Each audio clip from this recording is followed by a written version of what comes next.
Hi friends, EPFO మనకు 2025 జనవరి నుంచి banking వ్యవస్థలాగా మారనుంది.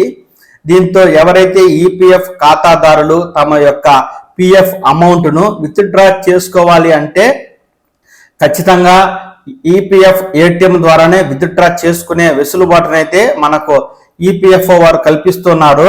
దీనికి సంబంధించి ఈపీఎఫ్ఓ విత్డ్రా ఏ విధంగా ఉంటుంది, ఇచ్చే కార్డులు ఏ విధంగా ఉంటాయి, ఏ విధంగా విత్డ్రా చేసుకోవాలి తదితర పూర్తి సమాచారాన్ని నేను మీకు ఈ వీడియో ద్వారా తెలియజేస్తాను.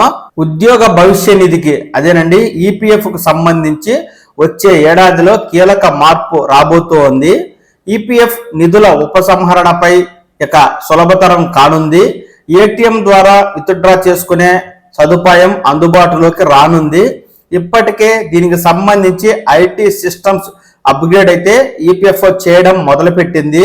వచ్చే ఏడాది కల్లా అందుబాటులోకి రానుందని కేంద్ర కార్మిక శాఖ సుమిత్రా దావరా గారైతే తాజాగా సమాచారం ఇస్తూ ఉన్నారు.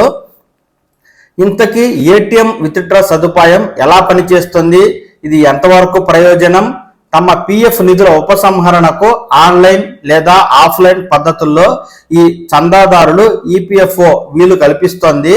ప్రత్యేకంగా సందర్భాల్లో గరిష్టంగా 90% వరకు నిధులను తీసుకోవచ్చు. ఇంటి నిర్మాణం, వైద్య ఖర్చులు, పిల్లల చదువులు, వివాహం వంటి సందర్భాల్లో ఈ నిధులు విత్డ్రా చేసుకోవచ్చు.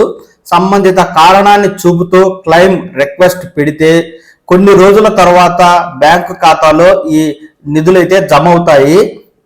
గతంతో పోలిస్తే క్లెయిమ్ సెటిల్మెంట్ లో జాప్యం తగ్గినప్పటికీ సత్వర ఉపసంహరణ మాత్రం వీలు కావడం లేదు.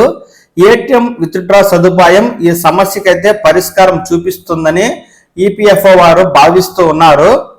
ఈ ఈపీఎఫ్ ఏటీఎం విత్డ్రా సదుపాయం ఎలా పనిచేస్తుంది అంటే దీనికి సంబంధించి కూడా మనకు పూర్తి సమాచారాన్ని ఈపీఎఫ్ఓ వారు ఇస్తున్నారండి. ఏటీఎం విత్డ్రా సదుపాయం ఎలా పనిచేస్తుంది? మొదటిది, ఏటీఎంల ద్వారా నగదు విత్డ్రా కోసం ప్రత్యేకంగా డెబిట్ కార్డ్ తరహాలో పిఎఫ్ కార్డులు తీసుకొస్తారని తెలుస్తూ ఉంది. రెండవది, ఈపీఎఫ్ఓ ఖాతాకు తమ బ్యాంక్ అకౌంట్ను అనుసంధానం చేసి ఇదివరకే ఉన్న డెబిట్ కార్డు ద్వారా విత్డ్రా చేసుకునే సదుపాయాన్ని కల్పించే అవకాశాన్ని కూడా ఉందని సమాచారం వస్తూ ఉంది.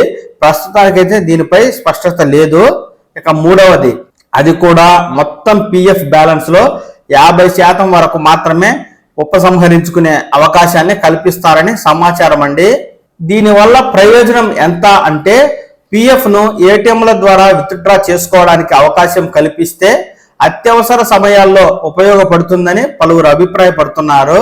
ఆన్లైన్ ప్రక్రియపై అవగాహన లేని వారు ఇప్పటికీ పిఎఫ్ కార్యాలయాల చుట్టూ తిరగాల్సిన పరిస్థితి అయితే నెలకొంది. కొత్త సదుపాయం వల్ల ఆ ఇబ్బంది తప్పుతుంది. ఏదైనా అత్యవసర సమయాల్లో నిధులు అవసరమైనప్పుడు వేరే వారిపై ఆధారపడకుండా ఏటీఎం ద్వారా విత్డ్రా సదుపాయం అయితే ఉపయోగపడుతుంది. అయితే భవిష్యత్తు కోసం దాచుకున్న డబ్బులను సులువుగా విత్డ్రా చేసుకునే సదుపాయం కల్పిస్తే నిధులు వేగంగా హరించుకుపోయే అవకాశం కూడా ఉందని పలువురైతే ఆందోళన వ్యక్తం చేస్తూ ఉన్నారు. అత్యవసరాలకు వాడుకుంటే ప్రయోజనమే అయినా చిన్న చిన్న అవసరాలకు ఎడాపెడా వాడేస్తే పిఎఫ్ తాలూకా అసలు ఉద్దేశం దెబ్బతింటుంది అనే అభిప్రాయం సర్వత్రా వ్యక్తమవుతూ ఉందండి. ఈ పిఎఫ్ ఏటీఎం నుంచి విత్డ్రా ప్రయోజనం ఎంత అంటే మనం ఇప్పుడే ఖచ్చితంగా ఇంత అని చెప్పలేని పరిస్థితి అయితే ఉంది. ఏది ఏమైనా క్రెడిట్ కార్డ్ తరహా పిఎఫ్ విత్డ్రా ఏటీఎం కార్డును ఈపీఎఫ్ఓ వారు విడుదల చేసినప్పుడు వెంటనే ఆ సమాచారాన్ని మన ఈపీఎఫ్ చందాదారులకైతే పవన్ టాక్స్ తెలుగు ఛానల్ ద్వారా తెలియజేస్తాను. ఈ సమాచారాన్ని ఎప్పటికప్పుడు తెలుసుకుంటూ ఉండడం కోసం వెంటనే ఈ పవన్ టాక్స్ తెలుగు ఛానల్ని లైక్ చేసి సబ్స్క్రైబ్ చేసుకోండి. నమస్కారం.